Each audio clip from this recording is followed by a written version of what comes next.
Good evening মই মৰমৰ ছাত্ৰ ছাত্ৰীসকল। তো আজি মই 10ম শ্ৰেণীৰ অসমীয়াৰ বিশ্বাসযোগ পাঠটোৰ কুৱেশ্যন আনচাৰ লৈ আহিছোঁ। তো তোমালোকে ভালদৰে মন কৰিবা। তো ফাৰ্ষ্ট কুৱেশ্যনটো হৈছে যে মহাৰথী কাক বোলে? যে যি একে 10 সহস্ৰ ধানকিক যুঁজই তাক মহাৰথী বোলে। অৰ্থাৎ যি একেলগে 10,000 ধনুধাৰৰ সৈতে যুদ্ধ কৰিব পাৰে তাকেই মহাৰথী বোলে। কৌৰৱৰ বিশিষ্ট সেনাপতিসকলৰ নাম লিখা। কৌৰৱৰ বিশিষ্ট সেনাপতিসকলৰ নাম হৈছে যে গুৰু, দ্ৰোণাচাৰ্য, ভীষ্ম, কৰ্ণ, কৃপ, অগ্ৰগণী আৰু অশ্বত্থামা, বিকৰ্ণ আৰু সোমদত্তৰ পুত্ৰ ভূৰিশ্ৰভা।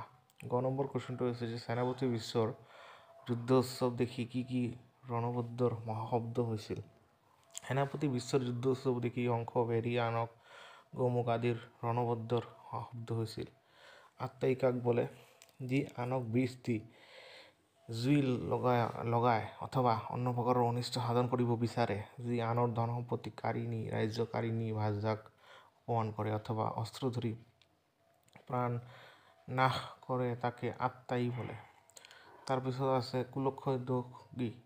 কুলক্ষয় দোষ কুলক্ষ হ'লে কুলধৰ্ম নষ্ট হ'ব, ধৰ্ম নষ্ট হ'লে অৱশিষ্ট কুলক অধৰ্ম বিৰাজ কৰিব আৰু অধৰ্ম বিয়পিলে কুলস্ত্ৰী চব দুষ্ট হয়। নেক্সট ক্লাছত মই তোমালোকৰ ডাঙৰ কুৱেশ্যনটো পঢ়াই দিম। এতিয়া মই তোমালোকৰ এক্সট্ৰা কুৱেশ্যনবিলাক পঢ়াই দি আছোঁ। এক্সট্ৰা কুৱেশ্যনৰ ইম্পৰ্টেণ্ট আছে যে মেট্ৰিক এক্সামত কোনো সময়ত আহিব পাৰে। তো তোমালোকে ভালদৰে মন কৰিবা যে ভট্টদেৱৰ সম্পূৰ্ণ নাম কি? ভট্টদেৱৰ সম্পূৰ্ণ নাম হ'ল বৈকুণ্ঠনাথ ভাগৱত ভট্টাচাৰ্য। এইটো 20 চনত SSC 20ত আহিছিল। তাৰপিছত ভট্টদেৱৰ পিতৃ মাতৃৰ নাম কি? ভট্টদেৱৰ পিতৃৰ নাম হৈছে চন্দ্ৰভাৰতী আৰু মাতৃৰ নাম হৈছে তাৰাদেৱী। ভট্টদেৱে কাৰ ওচৰত শৰণ হৈছিল? ভট্টদেৱে শ্ৰী দামোদৰ দেৱৰ ওচৰত শৰণ হৈছিল।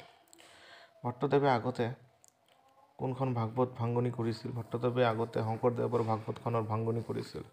ভট্টদেৱৰ ৰচিত দুখন গ্ৰন্থৰ নাম লিখক। ভট্টদেৱৰ ৰচিত দুখন গ্ৰন্থৰ নাম হৈছে কথা গীতা আৰু কথা ভাগৱত। ভট্টদেৱে তেওঁৰ পাণ্ডিত্যৰ বাবে কি উপাধি পাইছিল?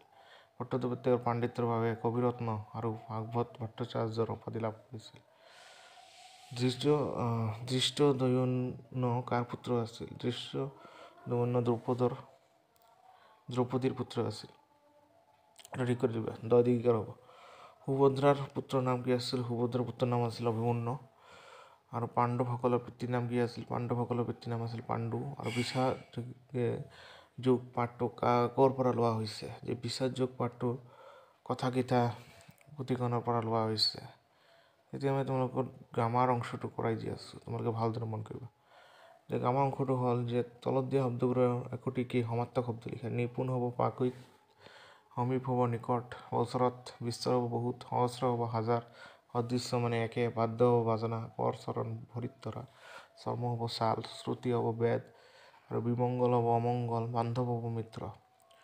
তলত দিয়া শব্দকেইটাৰ আধুনিক ৰূপ লিখা। হোৱা হৈ, কহা কোৱা হ'ব চকু, কৰিলা কৰিলে, চাওঁ মানে চাওঁ হ'ব, মই হ'ব মই, তাৰপিছত হ'ব বুলিলা হ'ব ক'লে, খাচ হৈ পৰা, ফুকিলা হ'ব ফুকিলে, বাইলা বজালে, ৰহিবে ৰোৱা আৰু ৰহো মানে ৰৈ থকা। তাৰপিছত যিবিলাক ডাঙৰ কুৱেশ্যন আছে নেক্সট ক্লাছত মই তোমালোকক বুজাই দিম আৰু পঢ়াই দিম। এতিয়ালৈকে যদি ভিডিঅ'টো চাইছা, ভিডিঅ'টো ভাল লাগিলে লাইক কৰি দিবা আৰু চেনেলটো পোনপ্ৰথমবাৰৰ পৰা আহিছা যদি তেনেহ'লে ছাবস্ক্ৰাইব কৰি বেল আইকনটো প্ৰেছ কৰি দিবা। এনেদৰে মই ভিডিঅ' এডি থাকোঁ। ধন্যবাদ মোৰ মৰমৰ ছাত্ৰ ছাত্ৰীসকল।